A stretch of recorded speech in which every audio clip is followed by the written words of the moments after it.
මම කුඩු වලට ඇබ්බැහි වෙන්නේ අවුරුදු 15 වෙනි. දැන් මට අවුරුදු 34ක් වෙනවා. එක දිගටම හෙරොයින් පාවිච්චි කරපු කෙනෙක්. කියන්න පුළුවන් කතා තියෙනවා, බැරි කතා තියෙනවා.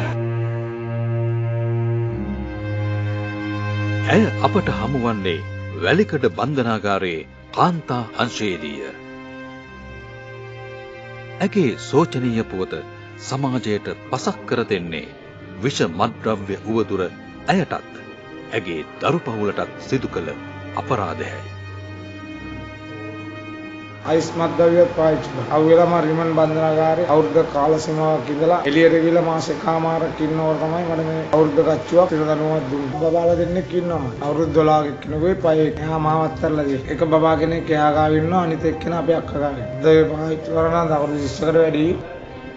මත්ද්‍රව්‍ය සම්බන්ධ චෝදනාවලට හසුව සිරගතව සිටින තම සමීපතමයන්ගේ සුවදුක් විමසීමට පැමිණෙන මේ ඥාතීන්ගේ මුහුණු මත සටහන්ව ඇත්තේ අපමණ දුක් දුම්නස්ය.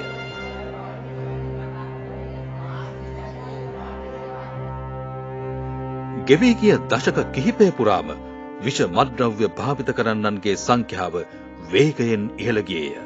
ඔවුන්ගෙන් බන්ධනාගාර පිරී යන්නට විය. ලංකාවේ බන්ධනාගාර 36යි රඳවන්න පුළුවන් උපරිම සංඛ්‍යාව 10500යි. හැබැයි අද කනගාටුයි කියන්න මේ බන්ධනාගාර 36 තුල අද අපි 39000කට ආසන්න සංඛ්‍යාවක් රඳවගෙන තියෙනවා. මේ 39000 තුල වැඩියෙන් ඉන්නේ 65ක් විතර ඉන්නේ මත්ද්‍රව්‍ය සම්බන්ධ වැරදි.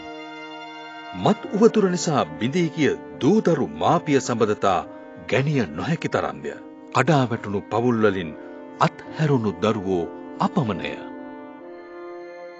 මං යාළුවොත් එක්ක විනෝද වෙන්න ගිහිල්ලා මම මත්ද්‍රව්‍ය වලට ඇබ්බැහි වුණා. අම්බ කරපු ඒ සේසත ඔක්කොම මත්ද්‍රව්‍ය බීලම නැති කරා. ඒ විනාඩි පාට ලැබෙන මේ විනෝදයක් විතරයි. ඒකෙන් පස්සේ මුළු ජීවිතේම අඳුරේ මත්ද්‍රව්‍ය බොණ්ඩ ගත්තා කියන්නේ තියෙන හැම දෙයක්ම නැති වෙනවා. දෙමාපියන් පවා මගෙන් ඈත් වෙලා ඉන්නේ. වයස අවුරුදු 5ට අඩු දරුවන් සමග සිරගතව සිටින මව්වරුද අඩු නැත. මේ කුඩා දරුවන්ද ගෙවන්නේ සිරගත ජීවිතයකි. 2014 දී මගේ පුතාට මාස 6න් මම බන්ධනාගාරගත වෙනවා. කුරුවිට බන්ධනාගාරෙට අවුරුදු 4මාරක කාල සීමාවක් මම මගේ පුතත් එක්ක බන්ධනාගාරේ ඉන්නවා. ඒත් මේ හෙරොයින් සම්බන්ධවම නඩුවකට මගේ පුතා මට එතෙන්දී අහිමි වෙලා මානිවාස ගත කරනවා. මගේ පුතාව හෙරොයින් නිසා මට මගේ පෞල් ජීවිතේ නැති වුණා. මගේ දරුවෝ සීසීකඩ වුණා. විෂ මත්ද්‍රව්‍ය භාවිත කරන්නන්ගේ ඉහළම ප්‍රතිශතය වාර්තා වන්නේ අවුරුදු 18ත් 35ත් අතරය. දෙමාපියනි ඔබේ ළමයා ඇහි තියන් හදන්න ඕනේ යුගයක ඔබ ඉන්නේ. ළමයා ඇහෙන් එහාට මෙහාට ගත්තොත් මත්ද්‍රව්‍ය සහ මත්ද්‍රව්‍යත දින ආදීනව ටික ඔබේ ළමයා විනාශ කරන තැනකට ඔබ ඉන්නේ. ඒක නිසා අපි හැමෝම මත්ද්‍රව්‍ය වලට විරුද්ධව සහ මත්ද්‍රව්‍ය වලට එරෙහිව සහ ළමයා සුරක්ෂා කරන්න අනිවාර්යයෙන්ම දැනගත යුතුයි. රටම එකට ජාතික මෙහෙයුම නිර්මාණය වන්නේ විෂ මත්ද්‍රව්‍ය ව්‍යසනය මෙරටින් තුරන් කිරීමේ අරමුණ පෙරදැරිවය. විෂ මතට එරෙහි වෙමු.